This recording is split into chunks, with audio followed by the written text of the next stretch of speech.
వివిధ భారతి యూట్యూబ్ ప్రేక్షకులకు స్వాగతం, సుస్వాగతం. ఈరోజు మనము బేతాళ కథల గురించి తెలుసుకుందాం. ముందుగా పరిచయం. పూర్వకాలంలో ఉజ్జయిని నగరాన్ని విక్రమార్కుడు పరిపాలిస్తూ ఉండేవాడు.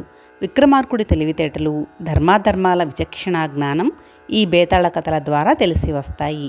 ఈ కథలకి ఒక మూల కథ ఉంది. అది ఏమిటంటే, ఒకరోజు విక్రమార్కుడు కొలువు తీరి ఉండగా ఆ సభకు ఓ మునీశ్వరుడు విచ్చేశాడు.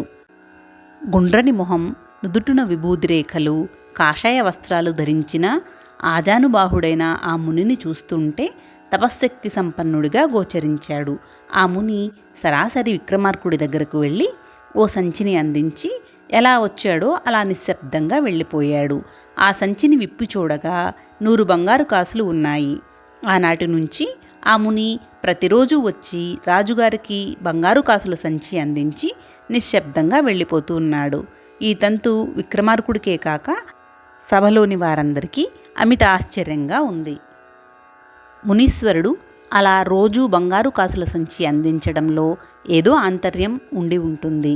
అది ఆయన చెప్పకుండా తాము తొందరపడి అడిగితే ఆయనను అవమానించినట్లుగా భావిస్తాడేమో, కోపపడతాడేమో అన్న సంశయంతో విక్రమార్కుడు ఆయన ఇచ్చి వెడుతున్న కాసుల మూటను తన ఏకాంత మందిరంలో భద్రం చేస్తూ ఉండిపోయాడు.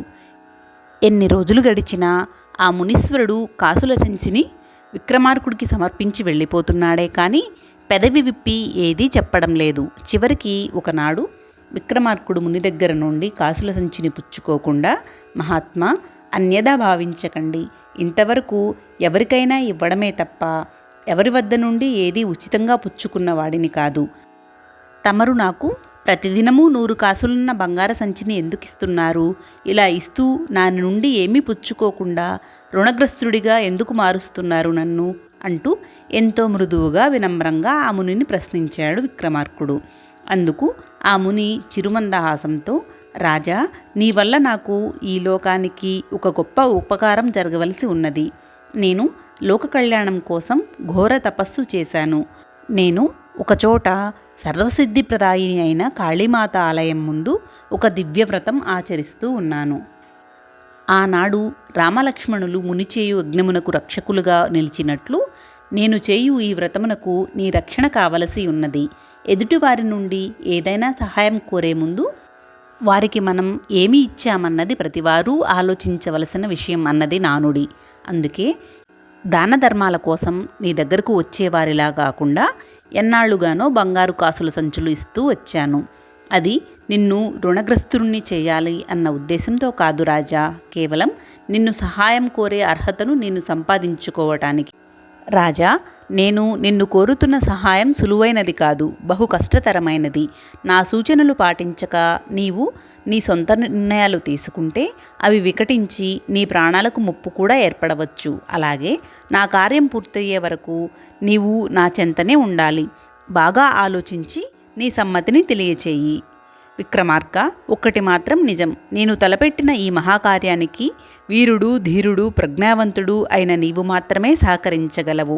నీవు కాదంటే ఈ లోక కళ్యాణం కోసం నేను తలపెట్టిన ఈ కార్యమును విరమించుకోవాలి తప్ప వేరెవ్వరూ నిర్విఘ్నంగా ఈ కార్యమును కొనసాగించలేరు అంటూ బదులిచ్చాడు ఆ మహాముని. మహాత్మా, లోక కళ్యాణం కోసం తమ వంటి ఉత్తములు తలపెట్టిన మహాకార్యంలో నా వంటి అల్పుడు పాలు పంచుకోవటం నా జన్మకు ఓ సార్థకత చేకూరినట్టే కదా. మీరు ఈ విషయం నన్ను చూసిన తొలినాడే చెప్పి ఉన్నను నేను నా సంసిద్ధతను వ్యక్తపరిచి ఉండేవాడిని. మీ కార్యానికి నేను తమతో రావడానికి సుముహూర్తం నిర్ణయించండి అని వినమ్రంగా పలికాడు విక్రమార్కుడు. రాజా, మంచి పని చేయాలన్న తలంపు మన మనస్సునందు ఏ గడియనైతే పుడుతుందో అదే సుముహూర్తము. నీకు అభ్యంతరం లేకపోతే నేడే మనం బయలుదేరదాం. ఇప్పటికే చాలా కాలం వృధాగా గడిచిపోయింది అని అన్నాడు మహాముని.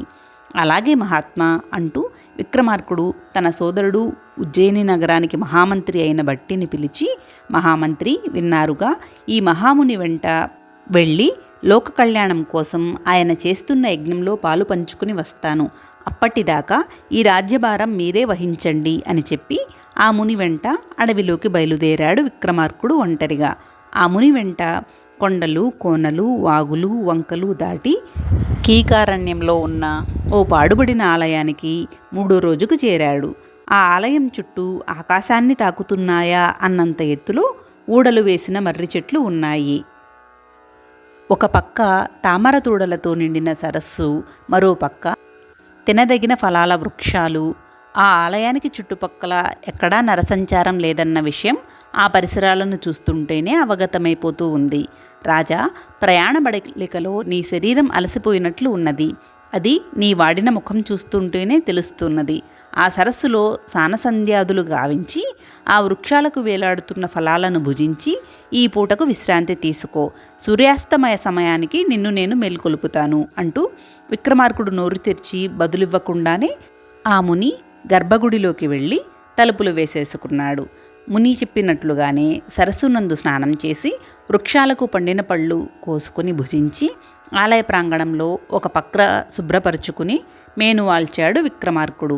ప్రయాణ అలసట వలన కొద్ది క్షణాలకే గాఢమైన నిద్రలోకి జారిపోయాడు. ముని మేల్కొలుపుతో విక్రమార్కుడు తిరిగి నిద్రలేచేసరికి సూర్యభగవానుడు పడమటి కన్ములలో ఒదిగిపోతూ ఉన్నాడు. విక్రమార్క, వెళ్ళి సాయంత్రం స్నానం ఆచరించిరా అంటూ గంభీరంగా పలికాడు ఆ ముని. ఆయన చెప్పినట్లుగాని స్నానమాచరించి వచ్చాడు విక్రమార్కుడు.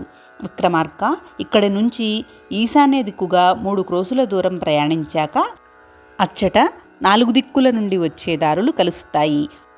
ఆ దారులలో ఈశాన్యపు దారిలో మరో 3 కోసుల దూరం ప్రయాణిస్తే అక్కడ నింగిని తాకే ఎత్తులో ఊడలు వేసిన ఓ మర్రి చెట్టు ఉంటుంది.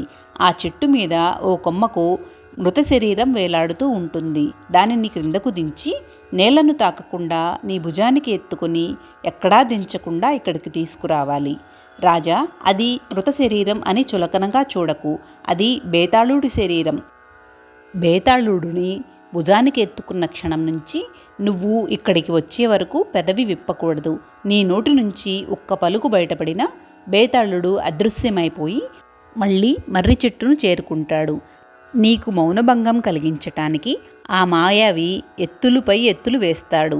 తన జిత్తుల మారితనంతో నిన్ను బొర్డీ కొట్టించడానికి ప్రయత్నిస్తాడు. నీకు మౌనభంగం కలిగిందా, ఆనాటి విజయం అతని సొంతమవుతుంది. కనుక ఈ నియమం ప్రతిక్షణం గుర్తుంచుకో. రాజా, నేను తలపెట్టిన ఈ యజ్ఞం సఫలం కావటం విఫలం కావటం నీ సామర్థ్యం మీదనే ఉందన్న విషయం గుర్తెరిగి ప్రవర్తించు. విజయీభవ, వెళ్ళిరా విక్రమార్క అంటూ దీవిస్తూ అతని నుదుటిన సింధూరం దిద్దాడు ఆ ముని. ముని చెప్పిన మాటలను మననం చేసుకుంటూ విక్రమార్కుడు కార్యోన్ముఖుడై నడిజాముకు ఆ ఊడల మర్రి చెట్టును చేరుకున్నాడు. ఒక్క క్షణం ఇక్కడే ఆగండి. ఇది బేతాళ కథలలో విక్రమార్కుడు పట్టు వదలకుండా ఎందుకు చెట్టు మీద నుండి బేతాళుడిని భుజం మీద వేసుకుని నడుస్తాడు అన్న ప్రశ్నకు సమాధానమైన కథ.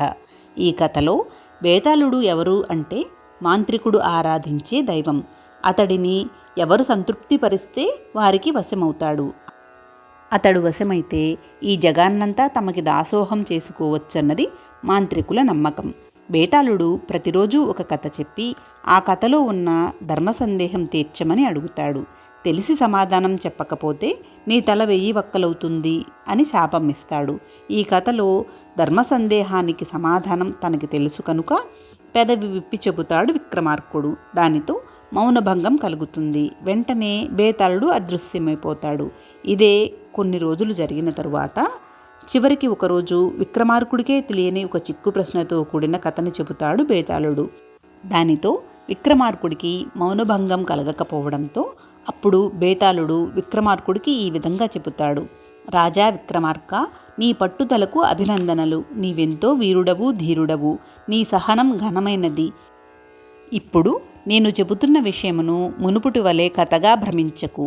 నీవు ఏ ముని కోసమైతే ఇంత వ్యయప్రయాసల కూర్చి ఈ కార్యమును భుజానికెత్తుకున్నావో అతను ముని కాదు, ఆ రూపంలో ఉన్న మాంత్రికుడు. అతడు చేస్తున్న యజ్ఞం లోక కళ్యాణానికి కాదు, వినాశనానికి. రాజా, నేను అతడి వశమైతే అతడు కోరుకున్న ప్రతిదీ నా ద్వారా సాధించుకుంటాడు. దుర్మార్గుడైన వాడి చేతిలో కరవాలం వెన్నులో గుచ్చుకుంటుంది, వీరుడు చేతిలో కరవాలం గుండెలో గుచ్చుకుంటుంది. నేను అంతే. దుర్మార్గుడైన వాడికి వశమైతే చెప్పినట్లు చెయ్యక తప్పదు కదా విక్రమార్క. నేను వాడికి వశం కావాలి అంటే వాడంత శక్తి కలిగిన మాంత్రికుణ్ణి కానీ లేదా నీలా ధర్మాధర్మ భేదాలు తెలిసిన వీరుడైన క్షత్రియ పుత్రుణ్ణి మాత్రమే బలి ఇవ్వాలి. అందుకే వాడు ముందుగా నీకు బంగారు కాసుల సంచులను సమర్పించి తన మీద నీకు ఆసక్తిని కలిగించి సమయం చూసి నీ సహాయం అర్థించాడు. ఉజ్జయిని భూపాలుడా, ఇప్పటికీ సమయం మించిపోలేదు. ముల్లును ముల్లుతోనే తీయాలి. నీవు ఏమీ తెలియని వానివలే ఉండి నన్ను వాడికి అప్పగించు. ఆ తరువాత వాడు నిన్ను ఆలయం పక్కలోనున్న సరస్సులో ఉత్తర దిక్కుకు నిలబడి 3 మునుకలు వేయమంటాడు. అప్పుడు ఎలా చేయాలో చేసి చూపించమని అడుగు. అందుకు వాడు స్నానమాచరిస్తాడు. పెదప కాళీమాతకు సాష్టాంగ నమస్కారం చేయమని చెబుతాడు. ఎలా చేయాలో చేసి చూపమని అడుగు. వాడు చేసి చూపుతాడు. ఆ సమయంలో వాడి తలను నీ కరవాలంతో తెగనరుకు. మరుక్షణమే నేను నీకు వశమవుతాను. రాజా, మరొక్క విషయం గుర్తుంచుకో. వాడు సాష్టాంగ నమస్కారం చేసిన మరుక్షణం నీవు వాడి తలను తెగనరకాలి. లేనిచో వాడి వలన నీకు మరణం సంభవించే ప్రమాదం ఉంది అని చెప్పాడు. బేతాళుడు చెప్పిన విధంగానే విక్రమార్కుడు మసలుకుని ముని రూపంలో ఉన్న మాంత్రికుడి శిరస్సు ఖండించి బేతాళుడిని వశపరుచుకొని రాజనగరుకు తిరిగి వచ్చి బేతాళుడి సహాయంతో ప్రజలకు ఉపయోగపడే కార్యాలు ఎన్నో నిర్వర్తించాడు. తరువాయి భాగంలో ఇంకొన్ని కథలను విందాం. సర్వే జనా సుఖినో భవంతు. లోకా సమస్తా సుఖినో భవంతు. ఓం శాంతి శాంతి శాంతి.